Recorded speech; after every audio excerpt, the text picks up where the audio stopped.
Swaziland has the highest HIV/AIDS infection rate in the world. The pandemic has been particularly hard on Swazi children, as there are more than 120,000 orphans in the country, and children head 50% of total Swazi households.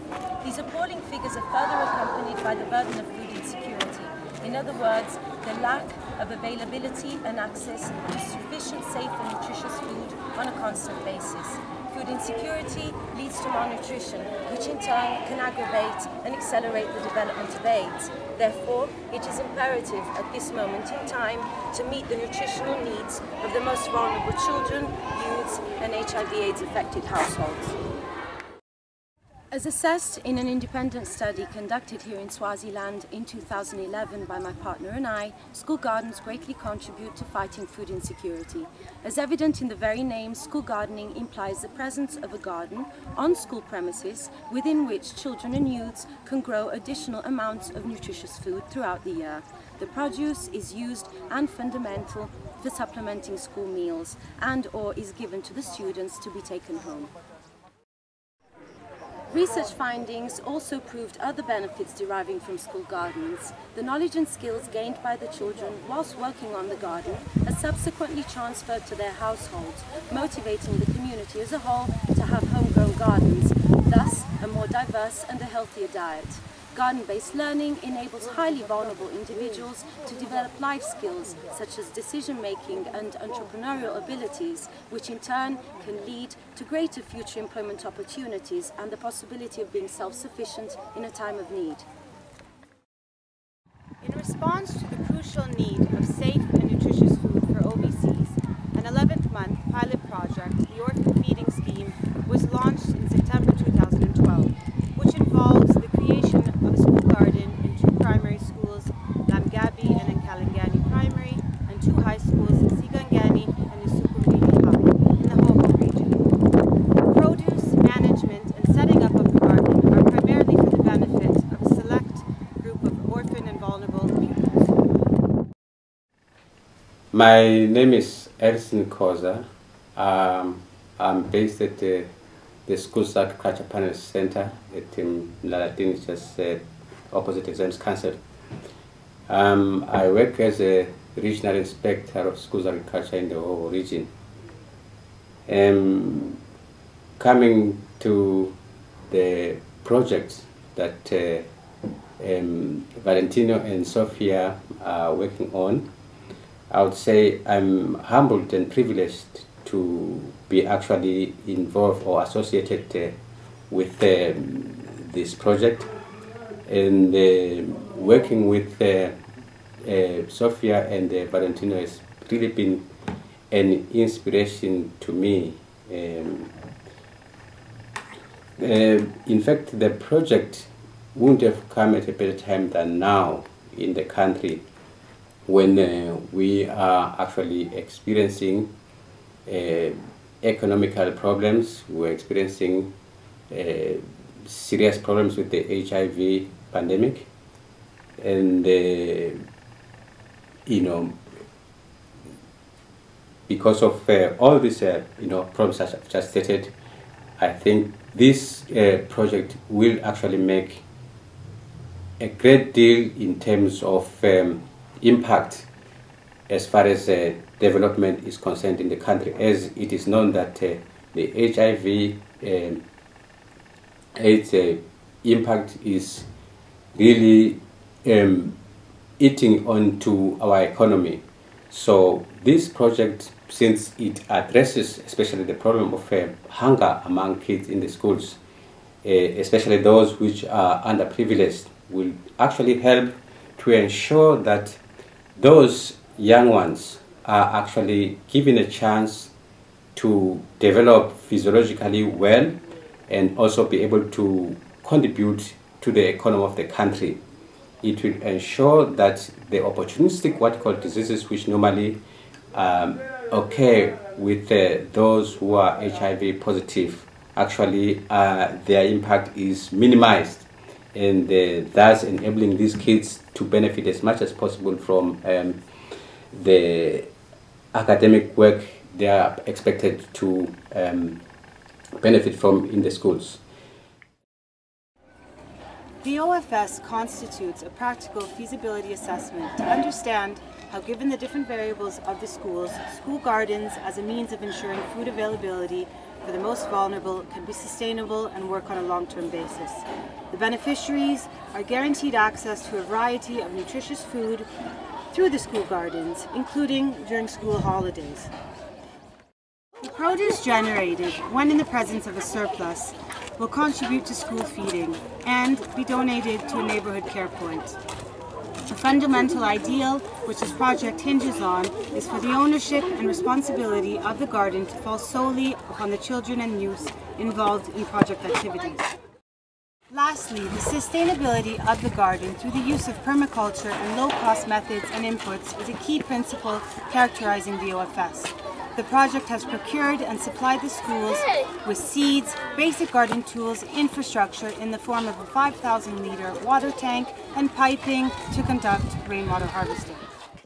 Okay, this is Mr. Sanela Masego, an agriculture teacher from Ngalangani Primary School.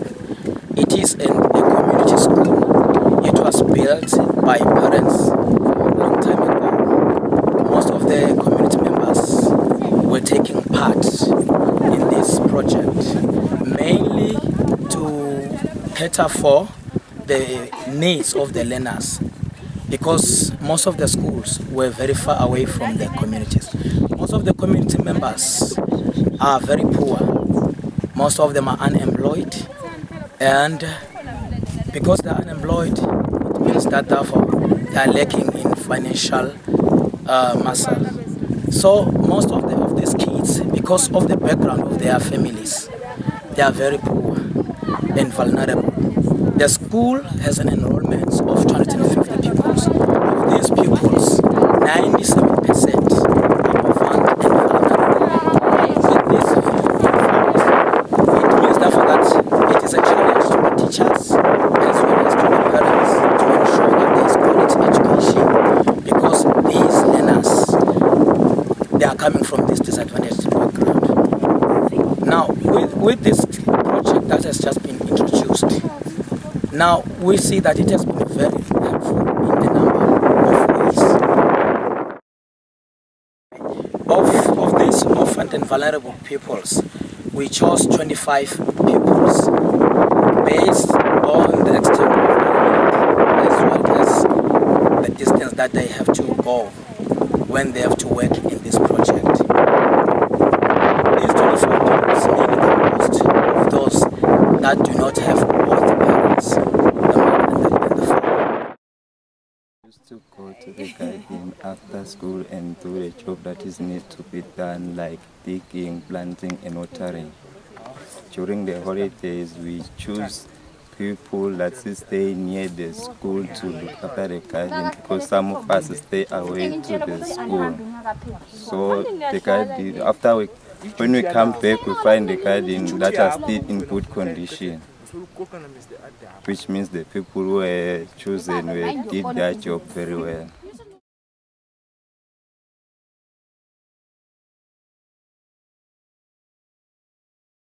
Green pepper, lemon grass, white curry, lettuce, spinach, onions, Tai cabbage, mizuna, carrots, moringa, beetroot, tomatoes, sweet potato, green beans, kale. Permaculture means permanent agriculture, and is a design system that aims to work with nature to create sustainable agricultural systems. We're using permaculture gardens in this project because they take few inputs, take little maintenance, result in diverse and resilient food gardens that give very high yields. So this means they are perfect for school gardens.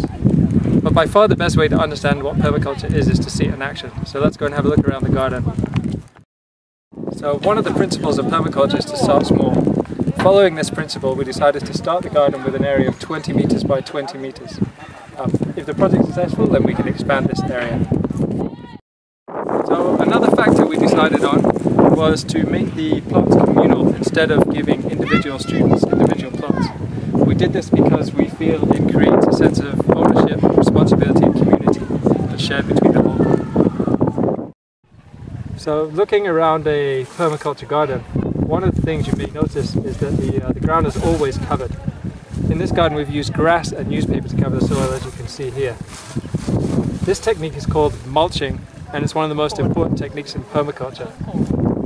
It's a perfect example of working with nature and learning from nature, because in natural systems there's always some form of ground cover, like when there's leaves on the floor in a forest. There's a good reason for this, because mulch provides a variety of benefits. Fertilizes the soil, minimizes weed growth, provides a home for a variety of useful garden creatures, and also prevents soil erosion. Essentially, it's a complete soil management strategy. And if you look here, you can see we've got nice, moist, crumbly, brown soil, even on a hot, sunny day. In school gardens, we chose to use a wide variety of herbs and vegetables. So this means the garden gives a varied and nutritious diet. It also demonstrates that you can grow a lot of different types of vegetables in a small area. This is useful in Swaziland, where the diet is prevalently of a starchy nature. Therefore, usually people grow only 1 or 2 types of vegetables in their garden. Also, a lot of vegetables we chose are pick and come again plants, meaning that they can be harvested more than once. This means that harvesting can be done regularly without too much replanting. So a good example of pick and come again plant is kale, which is similar to cabbage but more nutritious. And instead of being only harvested once, each leaf is picked when it is ready. Because we are growing many vegetables that are new to the students, we have conducted a food preparation and demonstration workshop where we demonstrate how to prepare the vegetables at home, and a nutrition education event to make the students aware of the nutrition benefits of the food they are growing. Something like this. The project organizers will be staging demonstrations on ways of preparing some of the vegetables that are already ready for harvesting in the schools. We'll be staging some demonstrations on how they could be actually cooked or prepared in the kitchen. I think this will go a long way towards making some of the vegetables the community members and the kids are not familiar with acceptable to them, as they would have actually been given a chance to taste them while they are in the best form after being prepared. And most of these vegetables actually are a treasure trove of very, very important nutrients, especially minerals and vitamins and other chemical substances which are key to appropriate physiological development, and also in minimizing the effect of the opportunistic diseases that are associated with HIV/AIDS. The attendance of the weekly permaculture training sessions is an optimal index of the students' commitment and has proved very positive and extremely high in both primary and high schools. 90% of the garden maintenance tasks which are assigned following each of these sessions have been completed throughout the project so far. The permaculture methods practiced have greatly contributed to the presence of a flourishing garden and a healthy and substantial produce for the beneficiaries. Lastly, during the December 2012 holidays, the students attended to the garden regularly, following a very successful rotational basis. Okay, the harvesting was great, actually, because I was able to pick lettuce, kale, the butter lettuce, and my family enjoyed it a lot. I also enjoyed it, and we were able to get enough meals, balanced meals at home, and we really enjoyed it. And at home they were glad that now I'm able to grow many different crops and bring them at home, and they were very happy. I was very happy. Mr. Kumar from Sogumbili High School. So I've been here for almost 5 years. So I hold a degree in agricultural education. So I'm very much pleased with this project, which is targeting the orphans. So orphans, we've got many of them in the school, almost 90% are orphans in the schools. So they are from vulnerable homesteads. So what this project I think will help, it will help them to enable to provide their own food at home. And again, on the academic part of it, this project is going to be very useful because it includes organic farming, which is already in the syllabus in Form 1 up to Form 5. And again, agriculture is compulsory in the school, so these plots will be used as teaching aids. And again, it has also helped some teachers. Almost all the teachers have come here to see the project, and they are happy with it. And again, the most interesting part of it is that the students are taking their harvest to their homesteads free of charge. They are getting healthy food, healthy diet, so they stay long. I must say, I'm pleased with the project, and I'm willing that it should continue. And I also wish that it should again spread to the society. Thank you.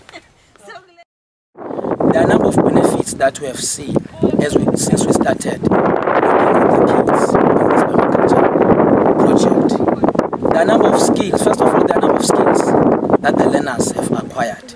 They have acquired knowledge in cost-effective ways of producing food, thus enabling them to be able to produce food at a low cost.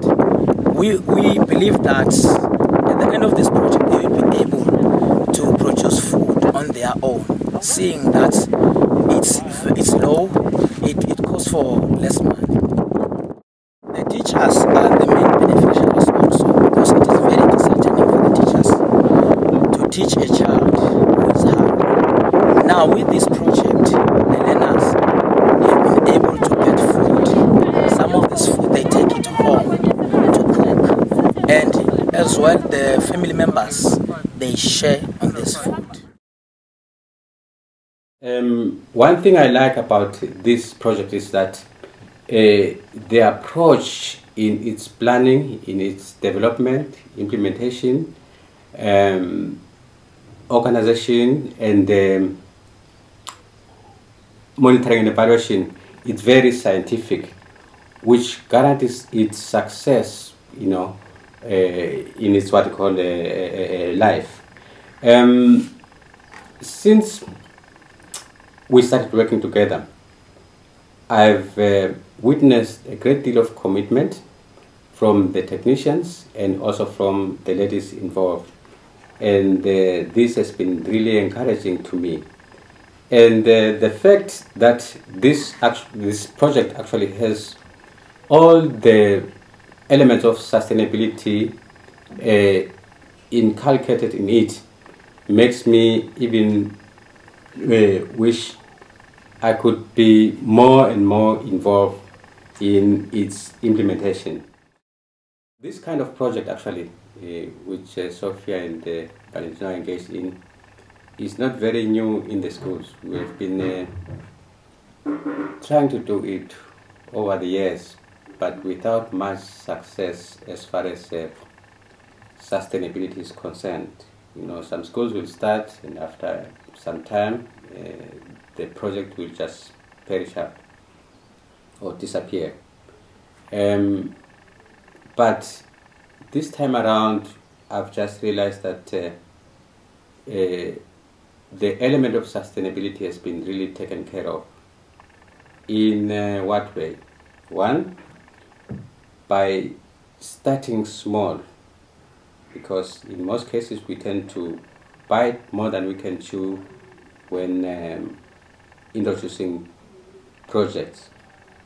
And two, all key stakeholders have been involved, and all of them have been brought on board as far as this project is concerned. And Other elements of the project that I found very impressive are that one, here the project attempts to remove the element of entitlement or the dependency syndrome among our pupils, in that it actually doesn't provide the fish. Instead, it actually ensures that the kids are given the knowledge and skills to grow the vegetables for themselves instead of being given the vegetables. And that's important when it comes to sustainability. And again, the linkage between the schools which are involved in this project and the care centers in the communities, actually it's very, very necessary, because that will also teach the kids about charity, as some of the vegetables they produce will be taken to these centers of care, thus benefiting other members of the community. Again, the fact that the project is taking place within these communities, that means the knowledge and skills the kids gain from this project could be taken into the communities, and thus enabling those communities to produce food cheaply, because as this project emphasizes on permaculture, which actually is the cheapest way of producing food and more sustainable, way of engaging in food production. That means anybody within the community can afford to produce something for himself to eat. It will stop the habit of saying somebody else is responsible for my life, somebody else has to cater for my food needs. Anybody can cheaply produce food through using the method that this project is promoting, of raising food using the permaculture concept. Thank you. The pilot project has now reached the conclusion of its first initial testing phase, yielding very positive results. The goals that the OFS have strived for have been attained with great enthusiasm and motivation among its participants and all those involved, which has translated into them claiming their right to the basic need, nutritious food, through practicing invaluable agricultural knowledge. For the second phase, we are looking to expand our efforts by including a greater number of schools and increasing the target population to englobe more children and youth in need.